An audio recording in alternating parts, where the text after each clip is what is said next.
There's an urgent message for Mr. Harriman, who booked box C. The caller thinks he may be in the pub round the corner. I'll go and have a look.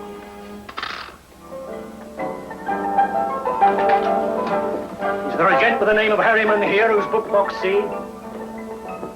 Yes, as a matter of fact, there is, Ted. Piers Harriman, Scotland Yard man. Well, Mr. Warner. Here, in the paper, I was just reading about him when you called his name. All right, Mr. Warner, you must have your little joke. But I'm looking for a bloke called Harriman who booked box C. But apparently isn't here. Not so much talk about Scotland Yard men here, young fella, my lad. You'll have all my customers running out on me. Oh, I'd rather run out with you, Lucy. Jack? Yes, Jimmy? Mind if I have a squint at the paper? No, sure, there you are. That bit about Scotland Yard on the front and the winners on the back. And the losers. You can keep it. Thanks.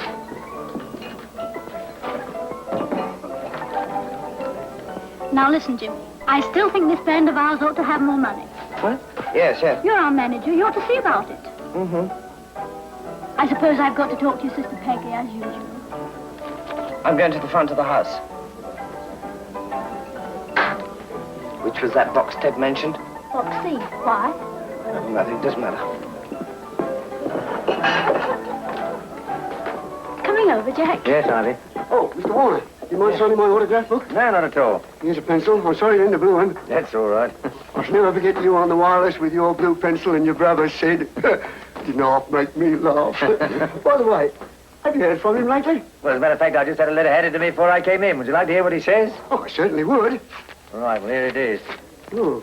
He says, "My dear Jack, here I am again, and I hope you are too. Talking about writing blue pencil letters, I had a letter from our old friend Willie Ringrose. I expect you remember him. A tall bloke with a watch and a face like 4 scones. Well, he's been sent to Iceland where they have 6 months day and 6 months night.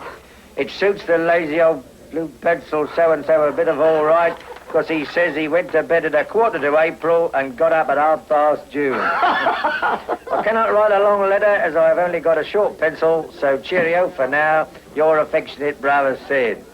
He's forgotten the P.S. No, he's got one. P.S. One of my pals said to me, "What are you going to do on your next leave?"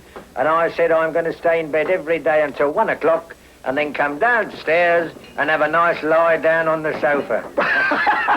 There you are. Well, I must be getting along now. All right, I'm going inside. Right, goodbye. Bye-bye.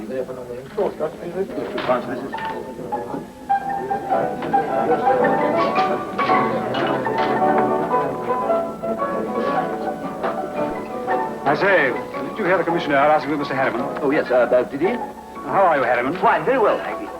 Did you call me Harriman? Yes, Piers Harriman, who booked box C over the road. Me? Oh, didn't you? Yep. What's the idea of calling me Harriman? I thought you looked like a policeman. How dare you think I look like a policeman?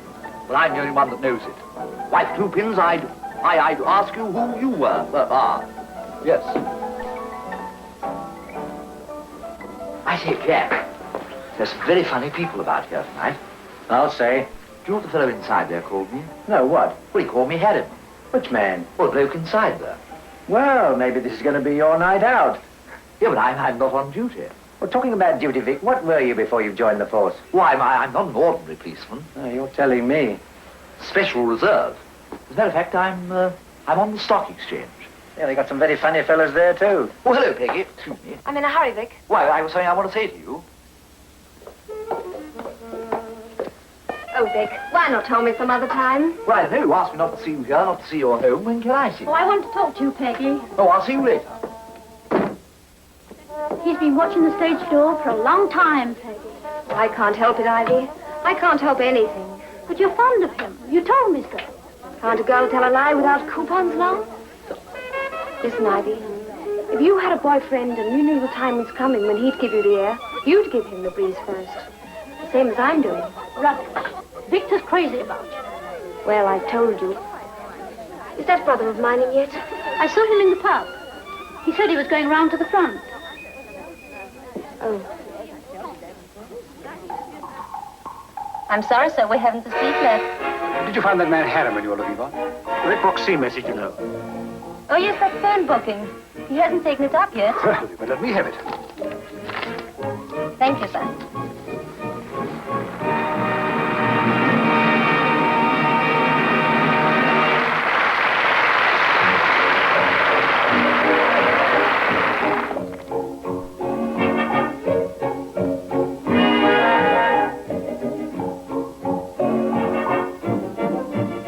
Boxy.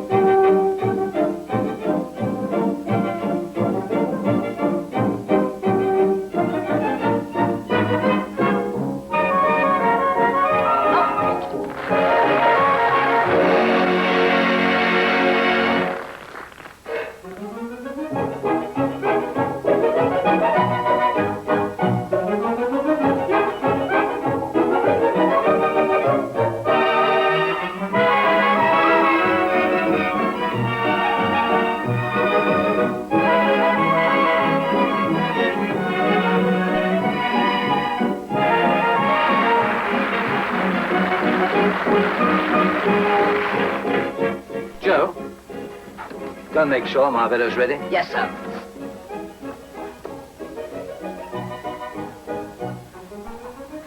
Good evening, Mr. Hulbert. Oh, evening, Joe. On in 3 minutes, Mr. Marvello. Thank you, Joe.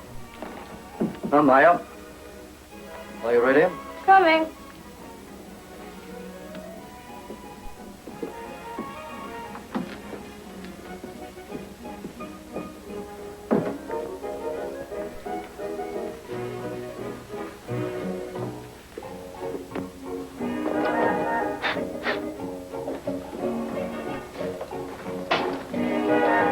Oh, hello. Well, if it isn't our pet policeman, bless his little heart. I don't need any mind readers to tell me what's on yours, though. Tell me, doesn't Peggy adore you anymore? Why, the nose just slammed at my face. Oh, you poor little policeman. Come inside and tell me all about it. Oh, yes, rather, yes. You can take your things off, Vic, and leave them here. They won't be in my way. Oh, I wanted to speak to you. You know, you're what I'd call a smart copper. You sit out there and watch the wrong room. Why don't you look at number 1? Number 1? Yes, Warren, that ventriloquist twerp. Yeah, but Peggy's not the sort of girl to go messing about with a chap like that. Oh, no, of course she isn't, you poor little policeman. That's why I want to try and give you a tip. If Peggy Royce was my girl, I'd want to know why she's in and out of his room so much. Well, by Jove, if I thought for one moment that Warren was... Well, I'd... You do what? Can you box? Well, a bit. A bit? I'm afraid you'll have to box rather a lot. He's terrific. And oh, boy, what a punch. We were on the bill together up north, and Warren started messing around with the young fellow's wife. And when the young fellow started to kick, you should have seen what Warren did to that poor kid. Oh, it was terrible. Was it? It certainly was. You know, Warren's always hated me for what I had to say then. Look, I'm going to the wings to see Marvello's act. Do you want to come along? Well, I'm afraid I should be frightfully busy. Well, cheerio, Vic. I'll be seeing you. Cheerio.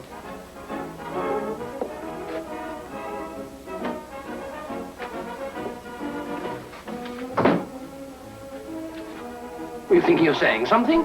Or can't you make up your mind? Well, I don't know, but I might.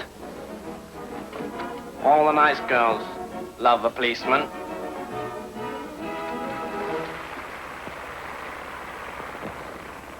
Oh, hello, Mr. Yates. Oh, evening. You here again? Yes, I seem to have a full house. I always have. Yes, you don't mind sort of hanging about here, do you? No. Not doing any harm, are you? Oh, no, harm. Well, no. as long as you don't. Don't. Yes.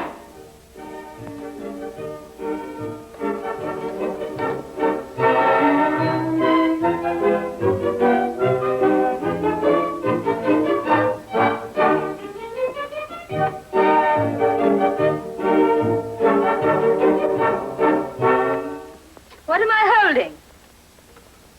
Here's a lady's handbag. And what is in the bag? I see a letter. But I do not think the lady would like me to read a letter.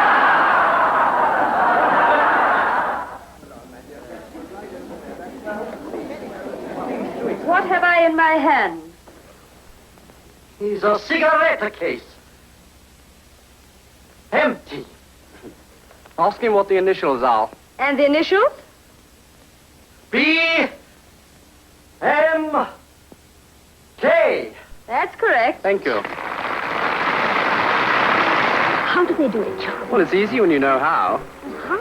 How do I know, my dear?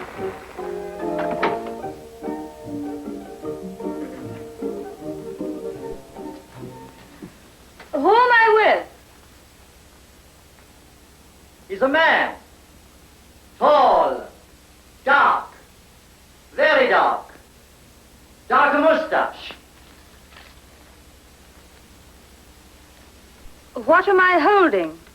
It's £5 note, the Bank of England.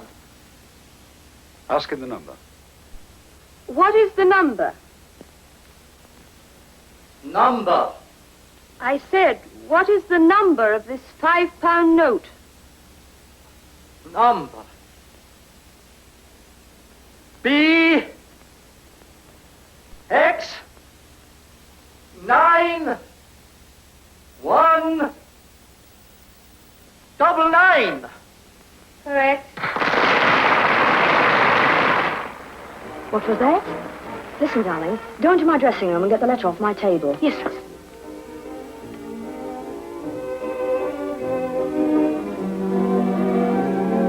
What am I holding?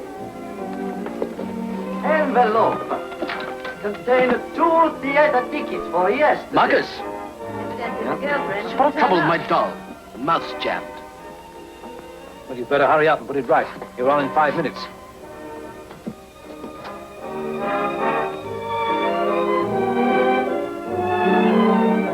What is this? There's the letter, miss. Thank you, darling. Umbrella. There you are. The same number. Well, what do you know about that? Well, how's my little girl? Oh, never mind about that, Jack. Take a look at this. Now, wait a minute. My other little girl's arrived. I told her to dress and then go along to my dressing room. What's this? And my brother said, oh, the bank. Oh, sorry, Beryl. You're not the first one to collect a dud fiver, you know. Oh, that's not the point, Jack. Look, come here. Jack, there's a man in that center box flashing notes with this number. What have I here? Up the car. Why, I saw him in the pub. Date. Well, the numbers might be a coincidence. 1927. No, I've got a feeling that it's more than that. What am I holding? Cigar.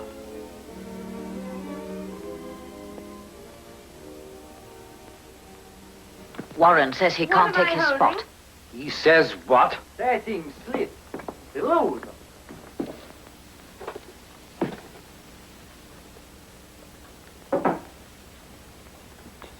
Come in. I say, what's all this about you can't follow Marvello? Unfortunately, the doll's busted. Well, can't you get it right? Yes, when I'm good and ready. You can't talk to me in that way. Not while I'm stage managing. I can talk to you any way I please. Any time. You'd make a good stage manager cry. Why, you're not fit to run a penny gap. You say that to me? And more. Do you want the other earful? If I didn't have to hold my job down to eat. I know the answers. Get out. I could say plenty, but I'll save it. You get out too. Miss Royce says she'll be along as soon as she's ready. Come in. Program change. You're on next, about 3 minutes. What's the idea? Warren's jumped his spot. You take it. Here, Joe. Tell the Electrics Orchestra and Hands there's a rearrangement of the program. I'll be down in a minute. Yes, sir.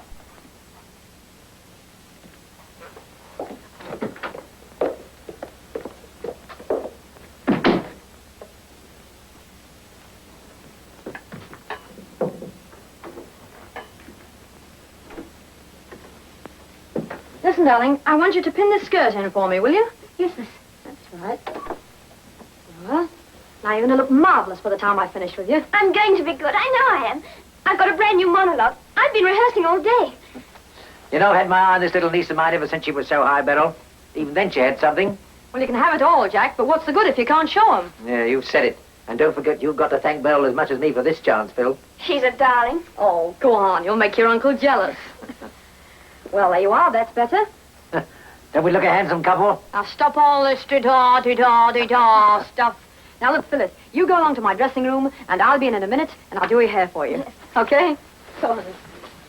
Well, I don't know what to say to thank you for what you've done, Beryl. Oh, that's all right, Jack. Just say thanks. I'll know what you mean. Wouldn't like to make me up sometime, would you? Oh, can I depend on that? Of course. Woo!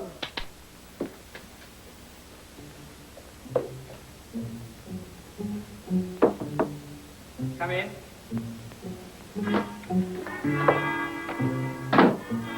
There's Peggy Royce in that Warren's room again.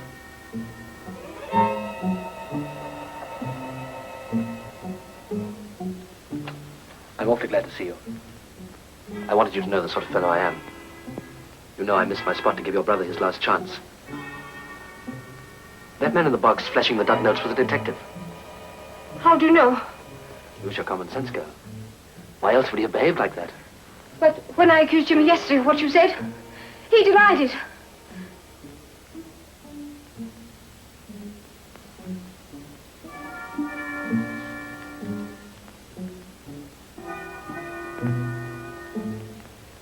Now cut the nonsense, Peggy. You already know I've traced this tumor to your brother. It's the same number that was called out in the act, off the same forger's plate. And what's more, I know where Master Jimmy gets him. I know the big shot. Who is it? Let the police do their own work. I'm working for you. What do you mean for me? If that's your idea of gratitude. Now look here. I'm willing to burn this and forget it. Then you can tell Master Jimmy to get out while the going's good. What do you say? This isn't a trick. No. You don't like me now. And I'm crazy about you. What do we say? You win. Who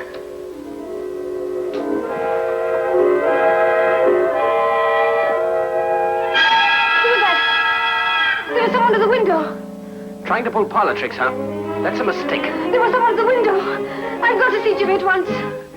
Don't you understand? All right, but come back quick, and because you want to. I still have the words and music. Don't forget that. All right. Well, think it's a good contract? Grand. And real money for a change. Yes, I thought you'd like it. Hello, Peg. Oh, Auntie, can I have a word with Jimmy? Something wrong? Oh, only a bit of family business. All right. Jimmy, how many duck notes have you got in your pocket? Money what? So you did have some. Don't be so silly. Just because a fella's been burning a few Cut letters... up the lies, Jimmy. I know all about it now.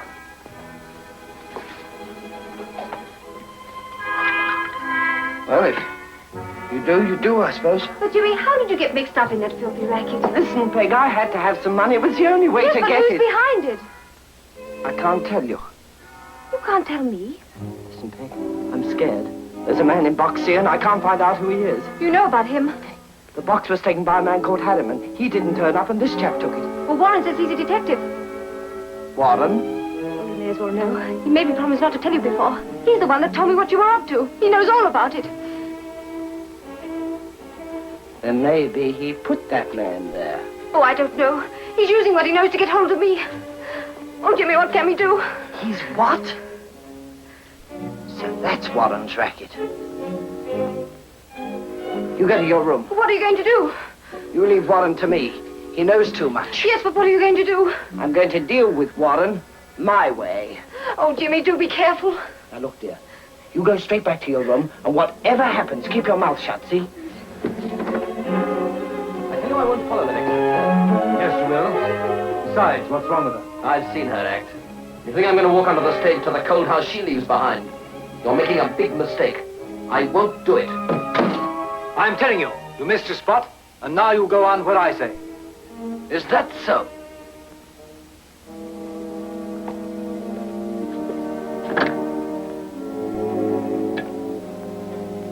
Oh, Mr. Yates. Warren speaking. Who? Put Marcus on. Is that you, Marcus? What's the matter with you? Use tact, man. Never mind the contract. You can't go upsetting a star for the sake of an extra turn. You can't balance the show? Well, take her off the bill. This is a variety house, not a friendly society. Now you've got me in Dutch with the governor. I had enough of your tricks, you dirty skunk. Oh, you want to smile when you say that? I said skunk, and I mean it. We'll settle this later. That suits me grand. Go and take the news to the extra term while it's warm, will you? I like this monologue, Phil. Up to the family standard? Yeah, it's coming along fine. Come in.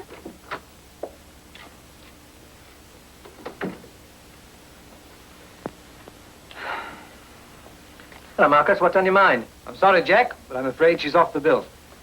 Who said so? Yates. Warren says he won't follow her. Warren? That ventriloquist twerp. What? Don't kick up a row about it yet. He'll only come back to me. Not kick up a row. He certainly will. And so will I. Warren's done this on purpose. He'll be tickled to death to see Jack's niece miss a break like this. I'll see Warren after my act. Does that mean I don't go on at all? Oh, don't worry, Phyllis. We'll get you another chance, won't we, Jack? But I might never get another at a house like this. I feel so miserable.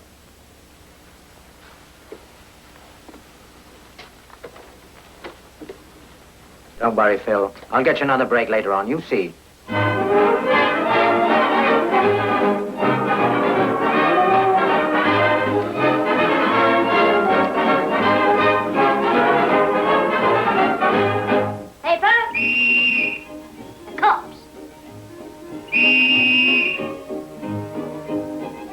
Didn't I tell you to keep off this corner? What are you hanging around here for anyway? Give you fellows work.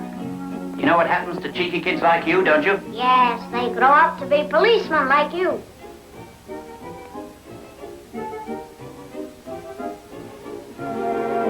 Have you ever tried a yo-yo? Scram.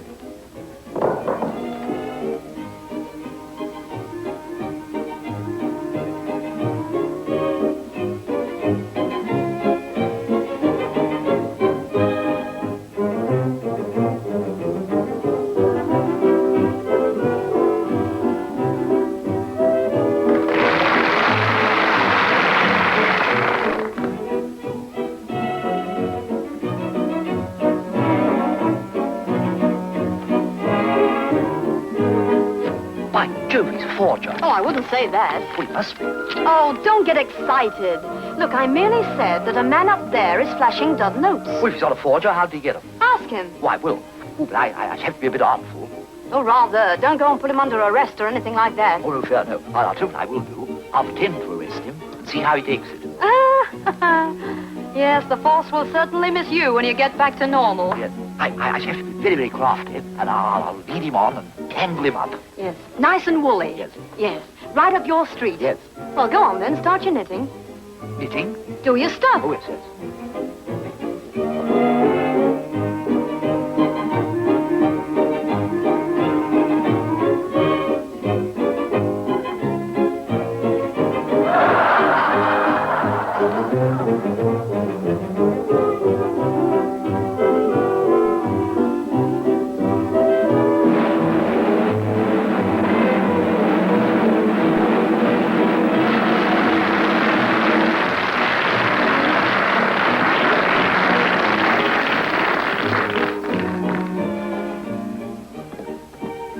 The fellow who's got this box. Well, it was taken by Mr. Harriman, but he didn't turn up, so another gentleman took it. Oh, thank you.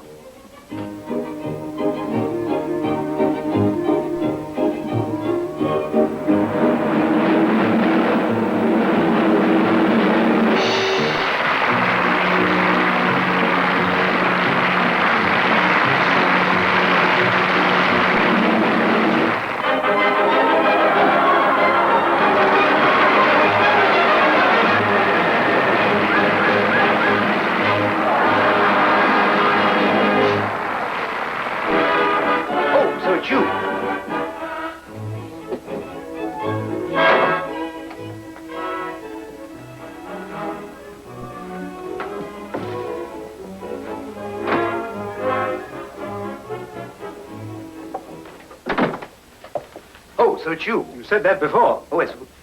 How do you come to this? Are you inviting me to read it? Read it, my dear sir? I found it in your pocket. Indeed? Yes. It's a letter from my girl. I don't pretend you don't know. You mean to tell me that you had the audacity to go to my pocket in my box in my absence? I've a very good mind to ask you for your name and address. Ha, but you haven't got your notebook. I say, look at your hands. Oh. Oh, I must have touched something out there. Yes, well, I think you ought to wash. No, it doesn't matter. Oh, you must. I mean, you can't possibly go about with dirty hands. Oh, very well. I'll rinse them under the tap, as you're so concerned. Well, it's no good rinsing them. You must take your coat off and do it properly. I mean, make a nice long wash. I mean, a nice clean wash. A nice... Nothing like a wash to keep your mind fresh. Oh, rather. Wash face, too. I say, why did you go to my box? Oh, nothing. Just something Beryl said. About £5 notes? Yeah. Oh, no, not exactly. You know how people talk about the weather and £5 notes. I say, is there a comb in my pocket? Oh, I don't know. I'll see. Not that I like looking in people's pockets. No. I wonder if you could change me a £5 note. Oh, yes, certainly. I'll go and get it. No. It doesn't matter. I wouldn't think of putting you to so much trouble. Oh, no trouble at all. What a pity there isn't the bath here. because you would have one and take your trousers off. Not that it really matters. Goodbye. I'll see you later.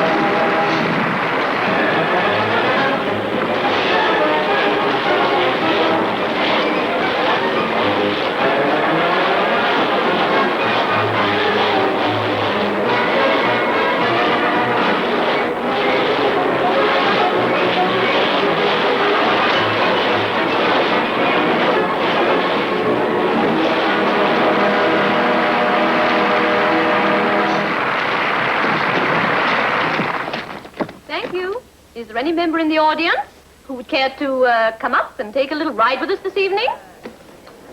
May we have a gentleman, please? How about you, sir? Would you care to try? How about the gentleman by the door? Yes, how about you, sir? Will you come up?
Did you get the handcuffs on him? No, but I found this in his overcoat pocket. A letter to me from Peggy. In his pocket? Ah, that wants a bit of explaining away. Unfortunately, I couldn't think of a way of getting his trousers off. What did you want to look for? Notes. Bank notes. Several of them here. Now then, if they're all the same numbers, we've got him. Oh, so you couldn't think of a way of getting his trousers off in the theatre? You must be losing your grip. There are other things about him, too. Several things. Let's stick to one thing. You're not the easiest man in the world to follow, you know. Look, you said he had some notes. I know who could help. Marvello's partner. Maybe she saw the other numbers. By Jove, that's a good idea. Now, just a minute before you go chasing off. We'll go over it again.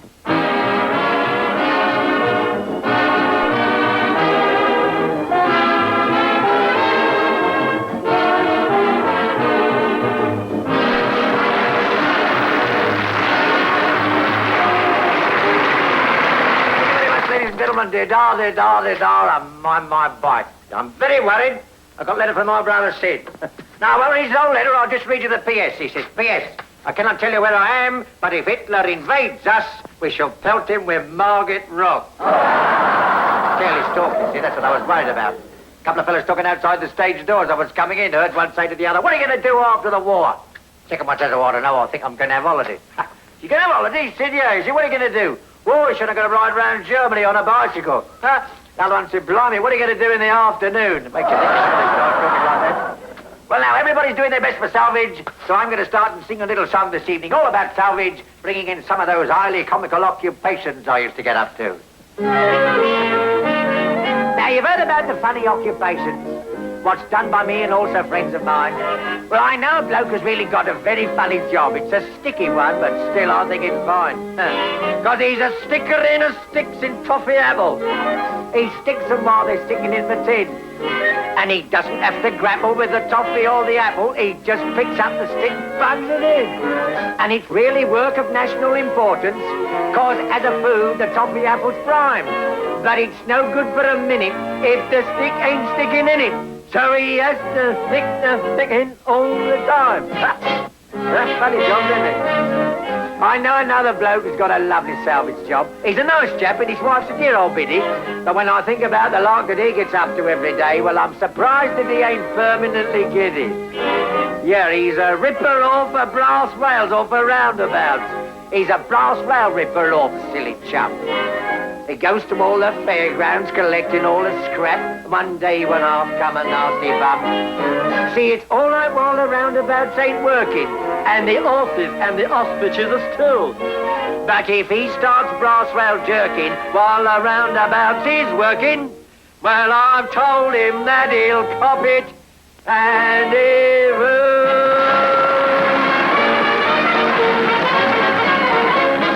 Well, now I'm going to sing you a little song all about hats.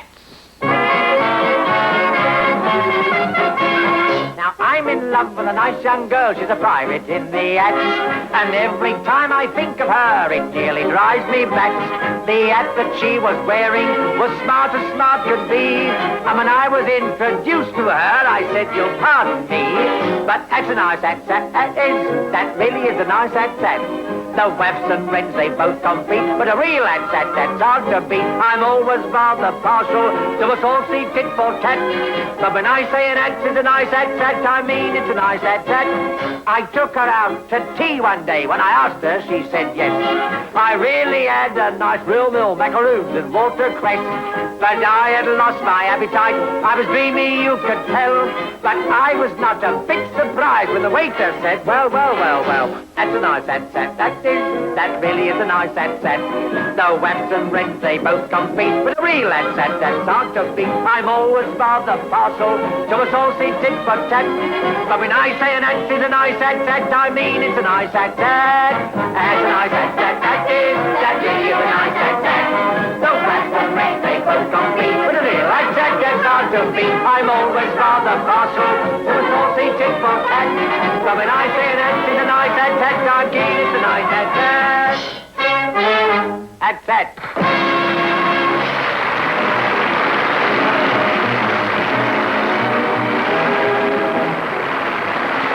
Oh, Joe, is that ventriloquist guy still in his dressing room? Yes, Mr. Warner. Good, I'll just go and have a little session with him. Oh, how do you do? How do you do?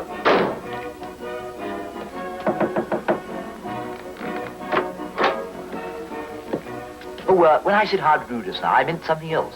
What do you mean? Something very serious. A forgery.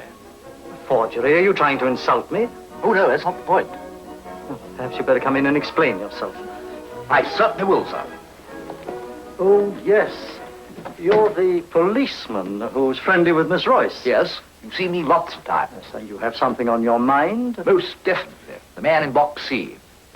The man in box C, Maya? That's the man with the £5 notes. Notes! Plural! More than one! Amazing! You know, your mind works so fast. Like a flash. Now, if they're all the same number, we've got him. I don't know what you're talking about. I only saw one note. Oh, that's a bit of a blow. Never mind. We must tackle his trousers. Notes, numbers, trousers. What is all this, please? What is it? Forgery, my dear sir. Forgery! Yes, quite. You hear that, Maya? You know, I find the working of your mind most interesting. Oh. You must have a drink. Drink. Oh, Maya, you must be more careful. You've broken some of the glasses. I haven't touched the glasses since you put them away, before our act. This is very strange. Surely nobody could have come in our room. Now tell me, was your door locked when you unlocked it? Went out? Well, of course. I don't like this. No. Somebody must have been here.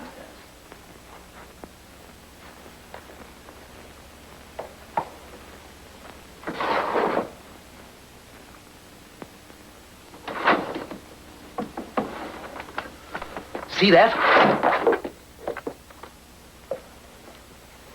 Soot. Well, what do you expect to find? Think we should have the outside of the building washed so that you can play your silly tricks without getting dirty? We've got to keep cool heads. Maya's time we rested for our second performance. I can see it all now. Dirty hands, mysterious behavior, tricks, and especially dirty hands. I've got to work fast. Which dirty hands? The man in box C. Oh, so sorry.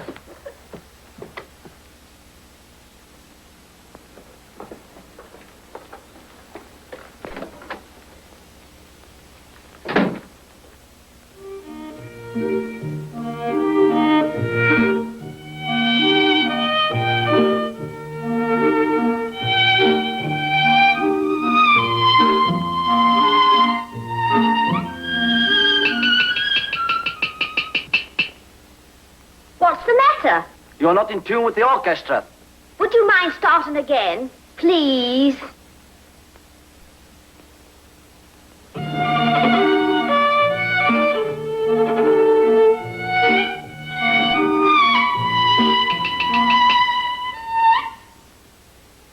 How dare you!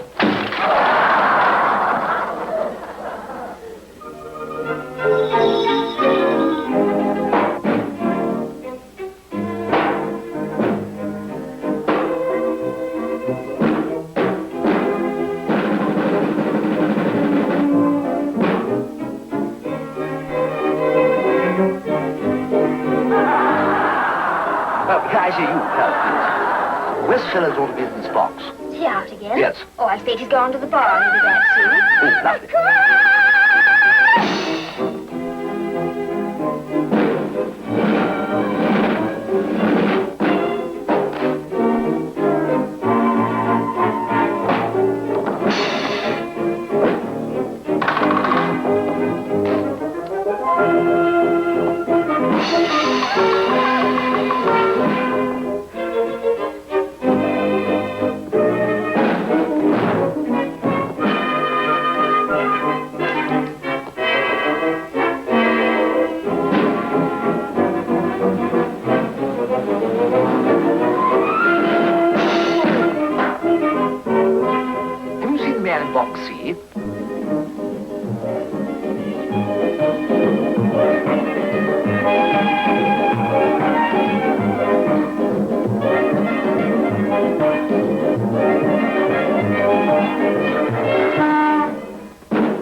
Box C.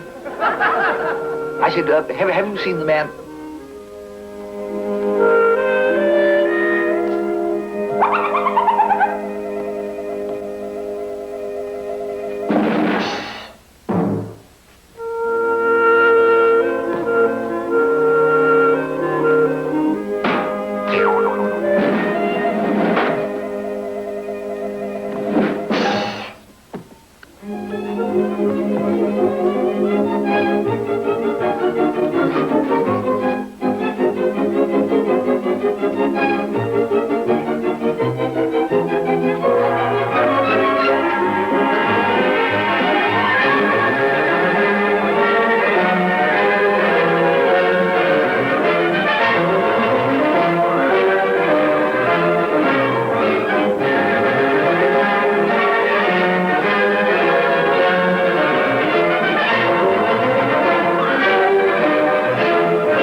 You're always putting your foot in my face. No, I'm not. Yes, you are. No, I'm not. Yes, you are. Have you seen the man in box C? No. I didn't put my foot in your face. No, you...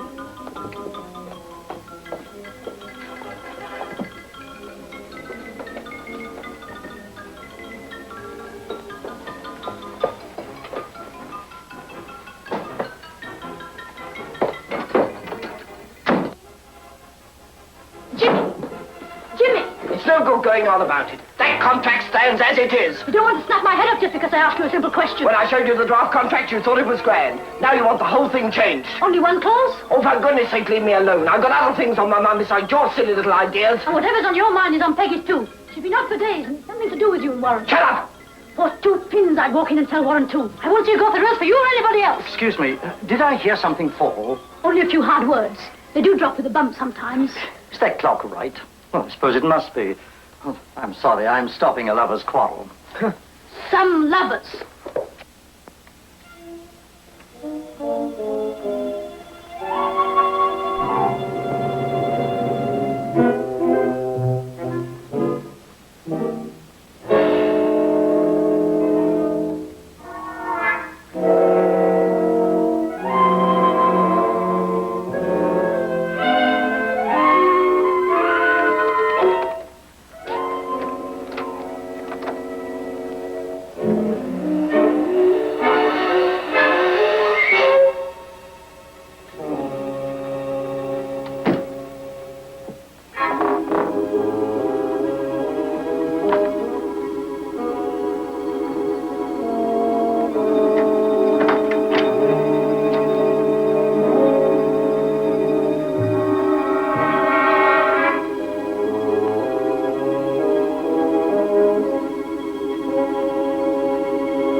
About him, I want a word with Peggy. She's in a dreadful state. Why? We can't find Jimmy. Oh, I thought you meant something else. Well, okay, you go and tell her not to tell you anything. No, don't argue.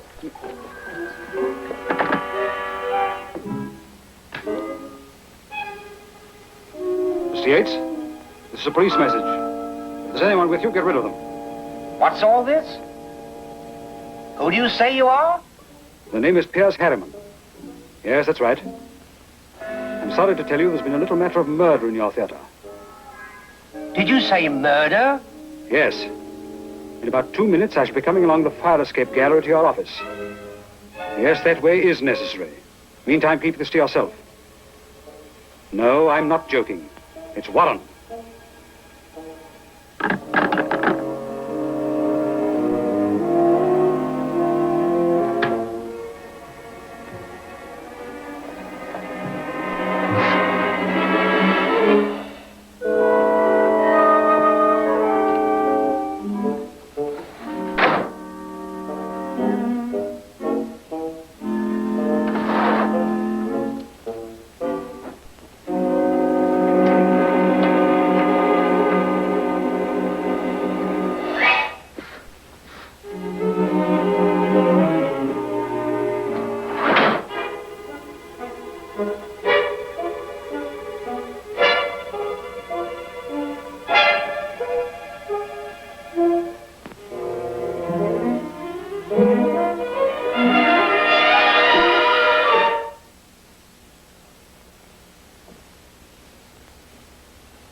I suppose you are Piers Harriman. You can ring 1212 if you like, but I'd rather you didn't.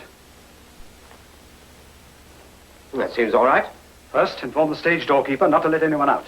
Second, I want the pass door master locked. Well, that's against regulations. If the master key's lost, we haven't another. This'll open it. That's nice to know.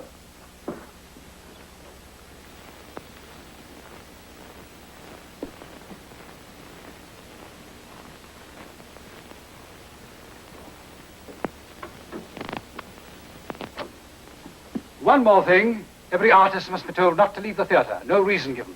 See to that, will you? Certainly, Mr. Yates. Well, here I am. I needn't tell you any more about Warren, except that he was stabbed. Stabbed? That's what I said. Oh, that's right. Don't waste words on me. I'm under the managing director in my own theater.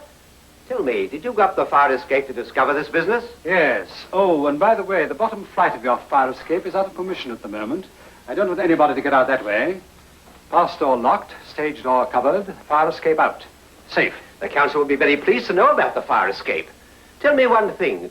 Did you go up the fire escape expecting to find my ventriloquist killed? No. I went up there to get a private peep into certain dressing rooms. I suppose you wouldn't like to keep still while you're telling me all this. I was working on a banknote forgery case. Oh, also in my theatre? Yes, I traced it right here. Is there any arson or blackmail or grand larceny in my theatre? I happened to see Warren's body by accident. Did you think he was the forger you were after? Not necessarily, Mr. Yates. It might be anybody in your theatre. Oh, even me, I suppose. Yeah, exactly. What? Well, you said it. Oh, you know, I'm beginning to feel a real brotherly love for you. You know, I believe that this murder is somehow linked up with the forgery business. Oh, you mean that if you find one, you may get the two? Exactly. The point is that you don't want your house upset. Oh, now you're talking sense. Well, now, I think I can clean this matter up quietly and quickly before you ring down on your first house. That will certainly suit me. I say, who's that? Peggy Royce, a nice little performer. She was in Warren's room. So was Harvell. Well, you don't think they murdered him? I know that Warren was murdered at 10 minutes past 7. They both saw him dead. Why haven't they said something? Do you mean to say they knew it? I do. And I want to know what they're up to. Now, I want you to do certain things for me. I'll tell you about them outside. Now, I've got to get down to the stage door to see if anyone's tried to get out since they were warned not to. It might be interesting. Come on.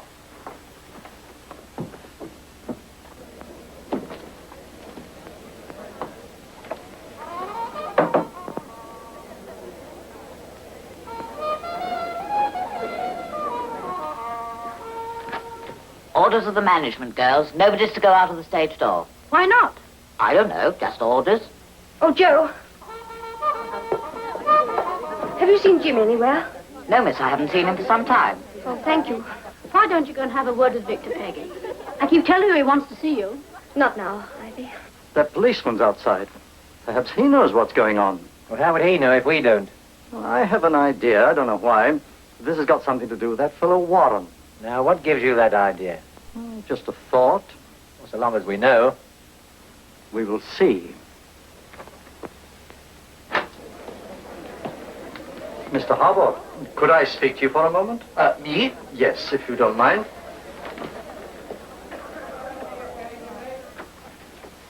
I have received a most mysterious message not to leave the theater, Mr. Hulbert. Something has happened. Oh, yes, go on. You don't know? Certainly not. I mean, no. Oh, that is a pity.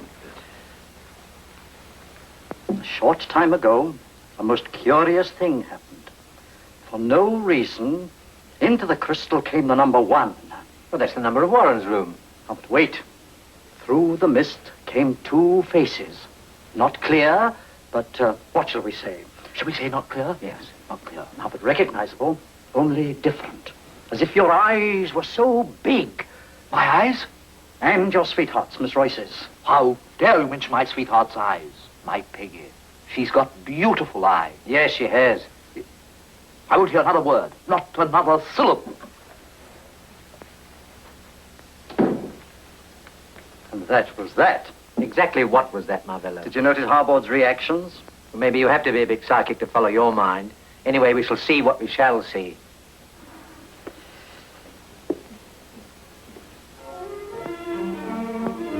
Has anyone tried to leave the theatre since you had orders to close the door? No, sir. But remember, it's most important that no one does. Very good, sir.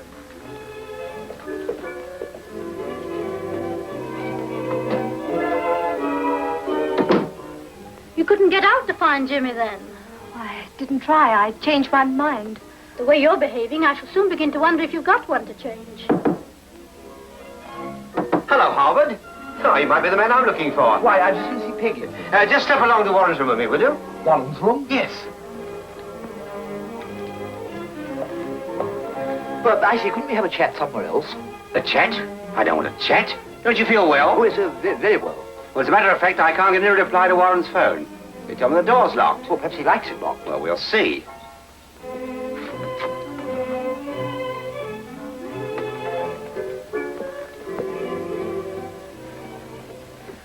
They're going into Warren's room. Well, what of it? Oh, nothing. There certainly is something wrong here. Well, perhaps he's fainted. Fainted? The knife. You the blood on the knife?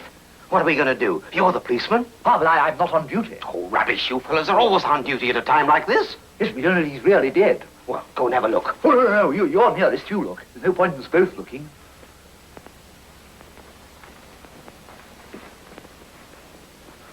Very dead indeed. Well, I better write something down. For instance, the time. Oh, that clock stopped.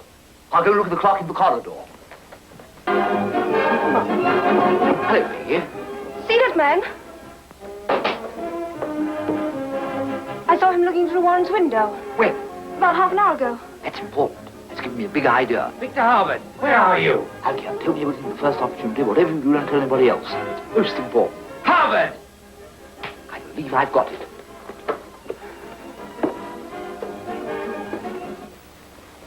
I've got the murderer, or nearly. Listen, there's a mysterious man in this house, mixed up in all sorts of crime. In my house? But before I pin him down, I want to find out what she was doing. Who? That doesn't matter. I was afraid before because of her. Now everything's different. What's different? Don't argue, sir. Don't look at me. I must talk to somebody. Who can I talk to?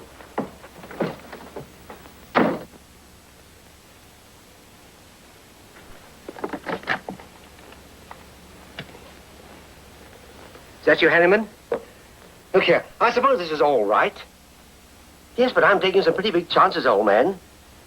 Oh, why, I know you showed me your card and all that. But Hulbert's behaving in a very funny fashion. I expect Hulbert is a bit odd. He's got a reason to be. And I've got to find out what that reason is. Huh? Oh, well, you've gone too far to pull back now. Give Hulbert his head. Let me know what happens.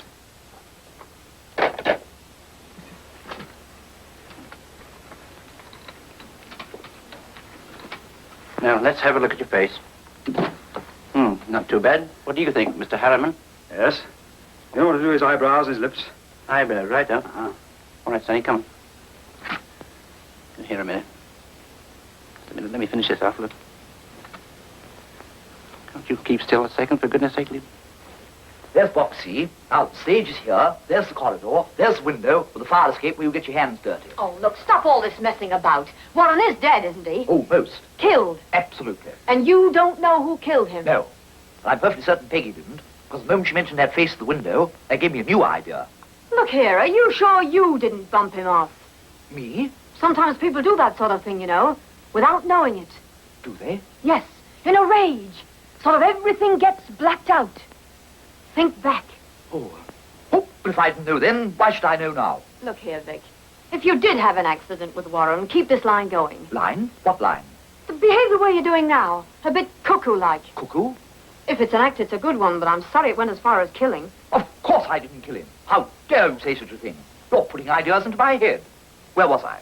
Oh, yes. I told you to explain my theory, where the man went when he wasn't in his box. I'll go and see him.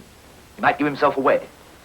Thank you. Yes, Father, that might be a good idea. Oh, rather, absolutely. Oh, it reminds me of somebody I know. Oh, really? Oh, well, that's him more absolutely. Rather. Wonder who it is. No mind, can't stop. Must see Peggy. She's on now. Oh.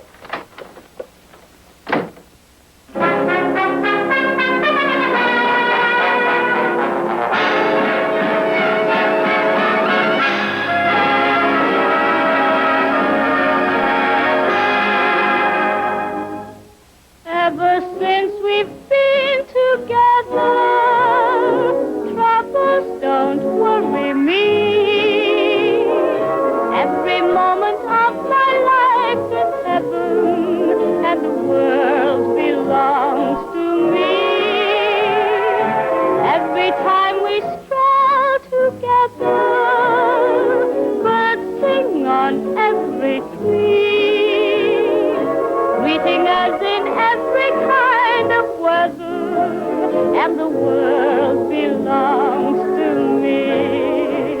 I start out in the morning, and to work I wend my way. My thoughts are always with you until the end of day.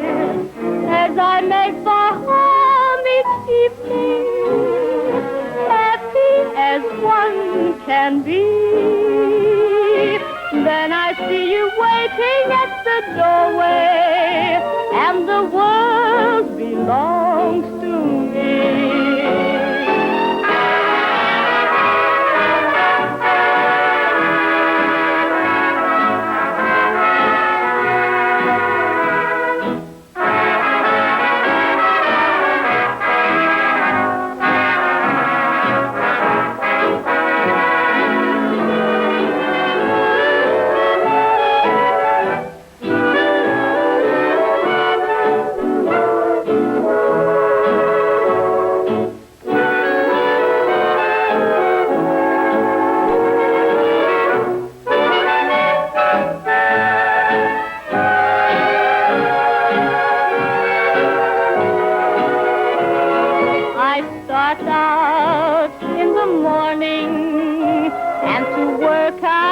went my way. My thoughts are always with you until the end of day. As I make for home each evening, happy as one can be. Then I see you waiting at the doorway, and the world belongs to me.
Fine. So far, so good. Well, I suppose you know what you're up to. Well, there's a reasonable supposition. Tiny's going to tell us presently who murdered Warren. Well, as I told you, from my inquiries, I've discovered two people who admit being in Warren's room between 10 to 7 and 10 past. Jack Warner and Beryl. It's ludicrous to think of those two being implicated. Did they go together? No. But they did have some hot words with him. Oh, but as I say... I know, ludicrous. We know that at least 4 people went to Warren's room. 2 admit it and 2 say nothing. Why? You can't think that Victor Hulbert or Peggy Royce would stab a man? They both saw him dead and they both said nothing. Why? Oh, I know there's something very queer about that. Well, I have an idea what it is, but only an idea. If I charge them with having been to Warren's room, I shall only get lies. No time for that. So I must try and get it out of them in another way. A little guile, Yates. Make sure that he knows his lines. Right you are, Mr. Harriman. You said that you knew of 4 people who went to Warren's room. I know another. You. Correct. I wonder that didn't occur to you before. Oh, it did. Well, never mind about that. You get Jack Warner and Beryl, and take them to your office and have a little chat with them. I'm going to lock you 2 in, Tiny, so that you won't get disturbed at your lessons. Don't lose the key. I'll go and collect the other member of the force.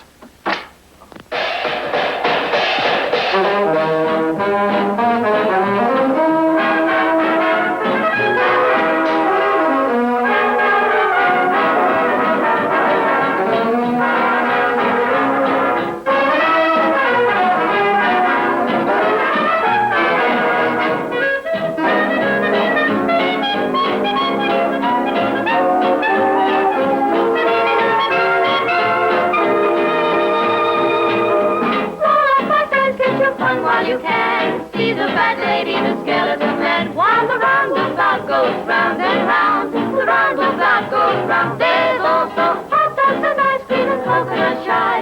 3 hoops a penny and you win a prize. Round the roundabout goes round and round. The roundabout goes round. You can ride a cock horse, a banbury crawl, and you can ride a cock-a-doodle-doo-doo-doo. When the spot of good luck, you can ride on the top. But what you ride is up to you. The pipe and some cup and some flock to the fair. Mothers and fathers and kids are all there. While the roundabout goes round and round. The roundabout goes round. Da-da-da-da, it swings you around and round. The finest entertainment that has ever been found.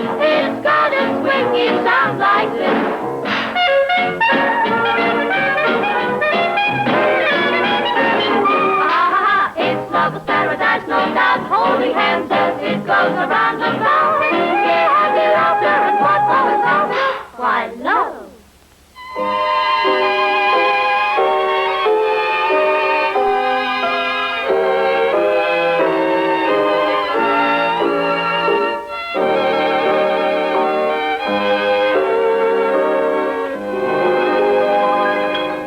Horses race around and round, it reminds me of a familiar sound.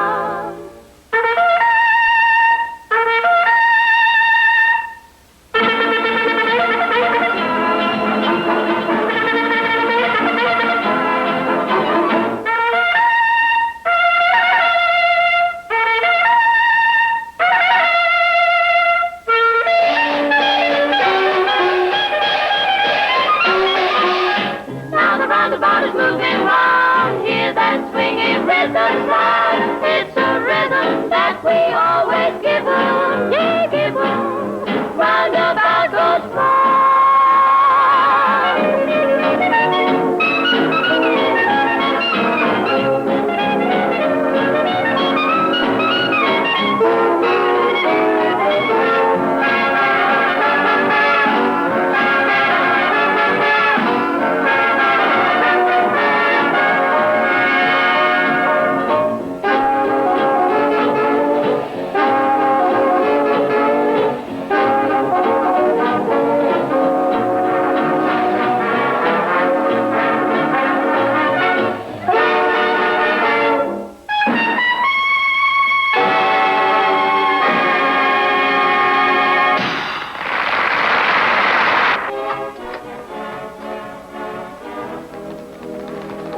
Yeah, I want to see you. So you've been using my box for me, huh? Well, never mind about that. There's been a murder. I know. You know? Yes, and I owe you an apology, Hulbert. Oh, what for? Piers?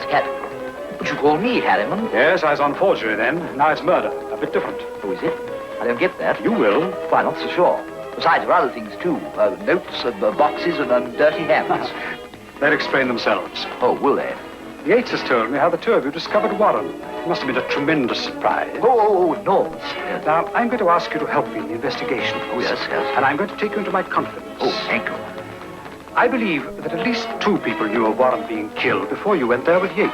Oh, yes, yes. I wonder who. I wondered if you had an idea. Me? Well, you've been about the theatre a good deal. I wondered if you'd seen anything. Have you something on your mind? Oh, yes. No, nothing at all. No. Of course, if you'd seen a man stabbed, you'd remember that. Oh, yes, yes. What do you mean? Miss Royce. Oh.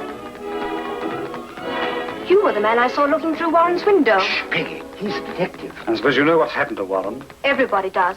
Careful, be careful. Mr. Harriman's trying to find out. I'm trying to discover who first knew of Warren's death. I don't know anything about it.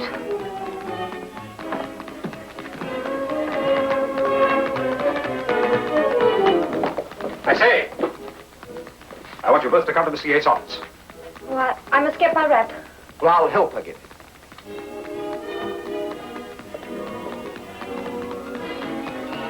What does that man want me for, Victor? Don't let him think you're afraid of him, Peggy. Above all, don't tell him anything about it. About what? You know about being in Warren's room, and Warren.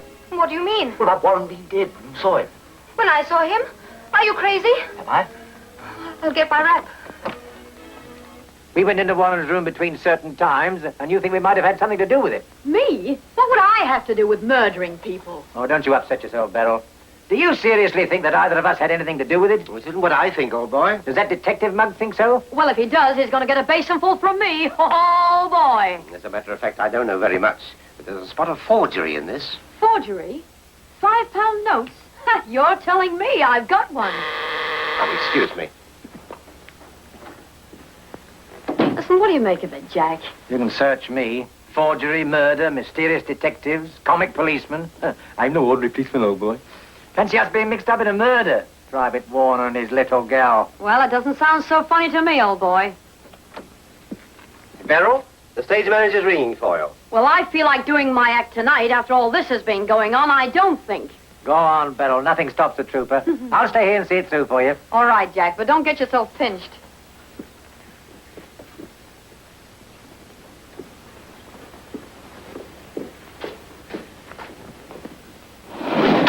You see, Miss Royce, we know the times between which this thing was done. 2 people admit having gone to Warren's room, But I believe that at least 2 others went there and are saying nothing about it. Why are you asking me? I'm not. I'm telling you. Now, let's have a cigarette. It may help to clear our minds. It does help, don't you think? Oh, yes, rather, absolutely, yes. Thank you very much. I say, it's my lighter. Really? Yes, it's got my initials on it. You don't happen to remember where you left it? Victor Harbord, you didn't go to Warren's room before you went there with Yates. Certainly not. Then how do you account for the fact that this lighter was found near Warren's body before you went there with Yates? Who found it? That doesn't matter. Look at Harbord's face. Well, it's only because I didn't know. This has nothing to do with Victor. I was in Warren's room. I saw him on the floor. I suppose I borrowed the lighter and left it there. Don't you believe her? She tried to protect me. I was in Warren's room. I saw the body lying on the floor. Victor, be careful what you say. Then if you were both there, why have you denied it? Why didn't one of you at least do the normal thing and raise the alarm? Don't answer him, Victor. He's trying to trick us. That's right. Tricks, lighters, pockets. What about that letter you took out of my pocket? What about asking me if I were you, or whoever I am? Victor, say nothing. Nothing. Well, we'll have to wait till Beryl comes back.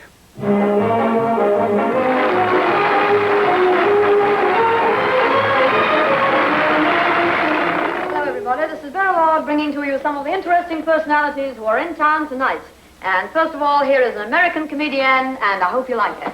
Oh, Johnny, how you can love.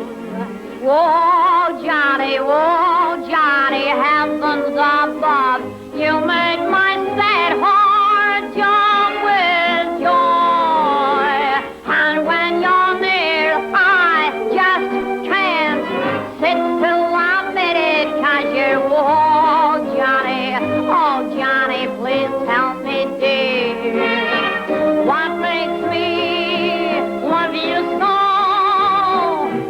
You're not handsome and true, but every time I look at you, oh boy, oh Johnny, oh.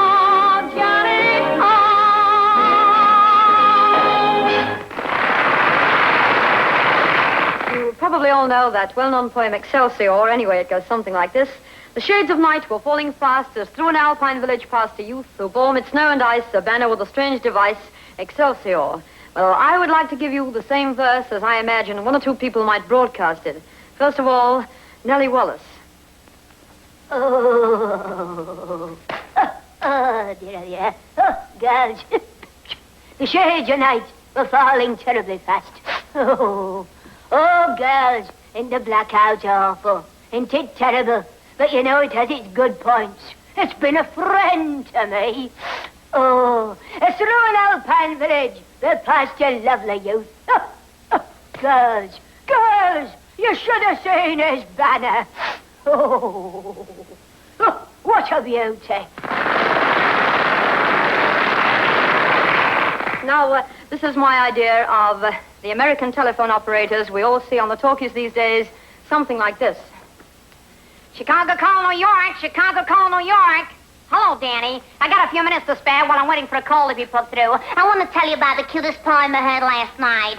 The shades tonight were falling pretty fast. The surround pine village passed the youth performance and all nights of battle with a strange device. Excelsior.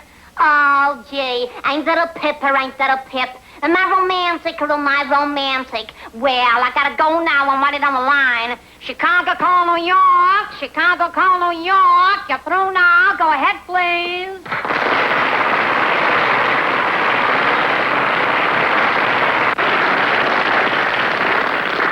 Thank you very much. And now, if you just give me a few moments to change, I'd like to take you back to one of the old-time songs. Now, we can only work them up enough. You see, either he or she is bound to give themselves away. Yes, well, it's many years since I practiced as a spiritualistic medium, but I'll do what I can. Thanks. If we could only clean this matter up quickly. Yes, I know. Then the second house can go on. I'm a showman, too, Yates, you know. Will you want Maya? No, she's away at the flat, but she'll be back here in time for the second house. You know, that's where we'll have the crystal. Then we can use that arch for lighting effects, you see. The chairs for the sitters can go there. The dummy can go on the table. We'll use the gramophone for the music effects, and then I'll fix up something with the pictures and the heads, and yes, that'll be grand.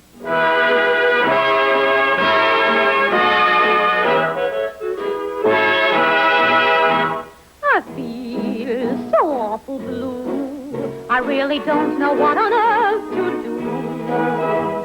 Never thought my Evelyn would flirt. I I'm on the alert, 'cause my feelings are hurt. I caught her on the sly, I'm making eyes at fellows passing by. I told her in a gentleman way, and this was all she had to say. Teasing, teasing, I was only teasing you. Teasing, teasing, just to see what you would do. Of course you know that I was teasing, teasing, to find out if your love was true. Don't be angry, I was only teasing you. Teasing, teasing, all the while, while you tease and smile. Run away. Teasing, I was only teasing you. You're always teasing, just to see what you would do. You're just a silly fella, teasing, teasing, to find out if your love was true. very true. Don't be angry, I was only teasing you. Why keep on? Why keep on teasing? Teasing, I was only teasing you. We really don't know why you're stop your teasing. Teasing, just to see what you would do. You're a cutie, just a cutie. Teasing, teasing, to find out if the love was true. So darling, Don't be angry, I was only teasing you. you little devil, I was only teasing you. you're on the level. I was only teasing you.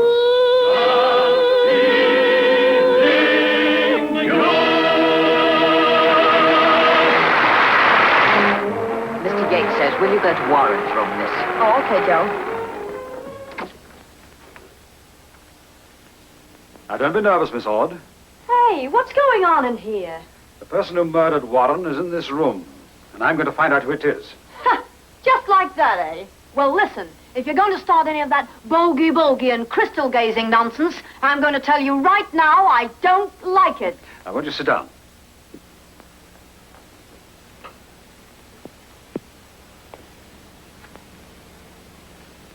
Oh, you know, I'm not kidding, Vic. Anything the least bit creepy or crawly, it frightens the life out of me. You know, the sight of his legs there is enough to send me crackers now. In his hurry to get away, the murderer kicked out the plug from this electric clock. It was then 10 minutes past 7. I saw him alive in the corridor at 10 minutes to 7. Now, each one of you came into this room between 10 minutes to 7 and 10 minutes past. So what? That's right, Jack. You tell him off. I'm asking you, and you, and you, and you. But you won't talk. Perhaps the ventriloquist partner will say what one of you dare not say. The person who murdered Warren is in this room. And if nobody will talk, perhaps he will.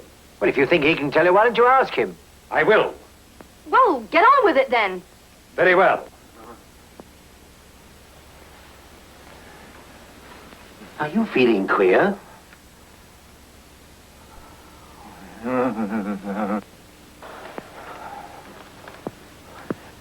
Marvello was once a very successful direct voice medium. That was before he was found out.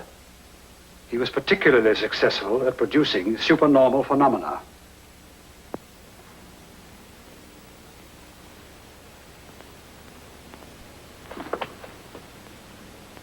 His head came off and went on again. Oh, whose head came off? His head. Your nerves are upset. Oh, crikey, he's giving me the willies.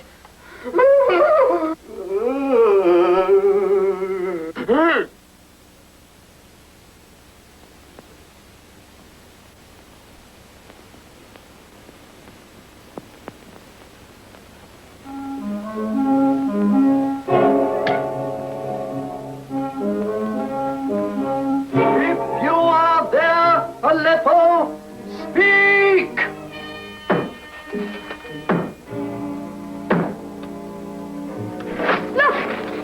Who murdered Russell Warren.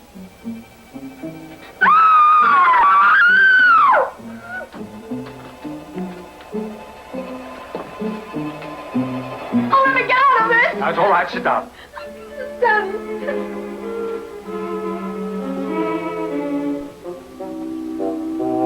The doll. Let the doll speak, Aleppo. The murderer wore patent leather shoes.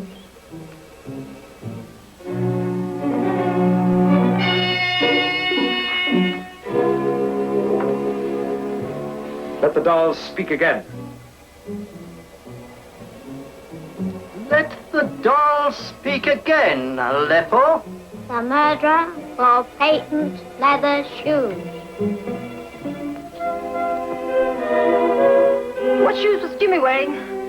Why, I don't know.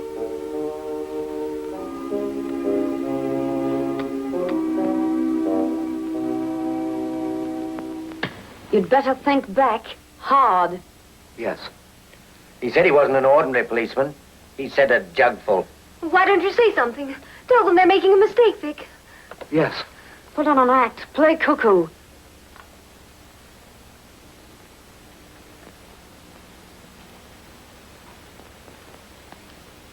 So you can talk.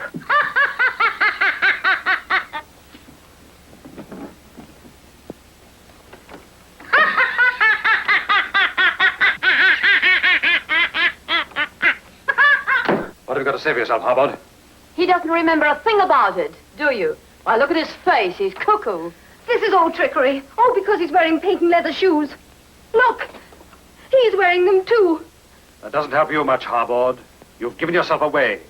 You came in through that window, and you went out through that window. Then, to cover up your tracks, you came in through that door. And you went out again. Thanks for your help, Marvello. I thought I'd get what I wanted to know. There's one thing that still puzzles me. He must have left this room in a great hurry, yet he stopped to close the window. I wonder why. Well, that's easy. Won't stay open. Why not? Well, the cords are broken. I'll show you.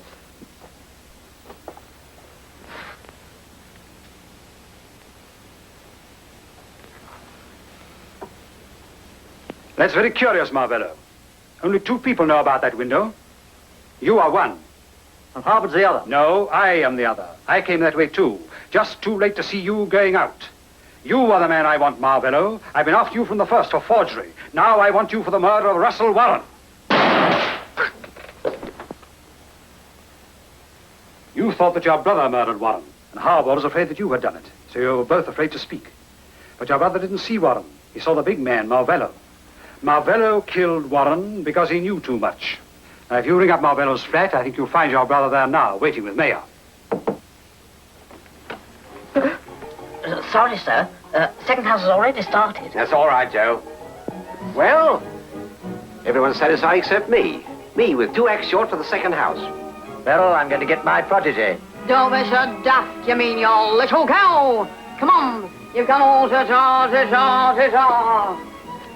Ta-ta. Shall we sit down? Yes, Vic.